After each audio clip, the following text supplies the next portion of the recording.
Les autorités indiquent que le tireur a été arrêté, qu'il s'est rendu aux autorités. Il y a une incertitude sur le bilan. Le bilan est très lourd. Les chaînes de télévision locales parlent de 7 morts ou de 8 morts. Il semblerait aussi que parmi les victimes, il y ait des policiers, 3 policiers qui aient été atteints par balle.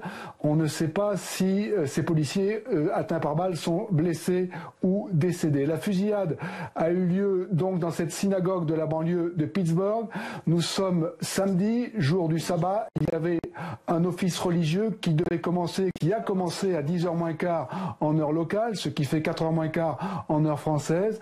Et c'est apparemment à l'occasion de ce service religieux, dans le sous-sol de cette synagogue, que un homme décrit par les télévisions locales comme un homme blanc, portant une barbe, serait intervenu à un moment ou à un autre dans la synagogue ou autour de la synagogue avant ou pendant l'office, ça n'est pas encore tout à fait clair, et c'est là que la fusillade aurait éclaté. Cet homme s'est ensuite réfugié dans des étages supérieurs de la synagogue, il s'est retranché dans le 3e étage de la synagogue, une fusillade a eu lieu avec la police, et encore une fois, cet homme vient à l'instant de se rendre. Les autorités confirment qu'il s'est rendu, les autorités confirment qu'il y a des morts, ne donnent pas le bilan. Les chaînes locales disent 7 ou 8 morts. Le président Trump, lui, a tweeté il y a quelques minutes en disant apparemment il y a plusieurs morts.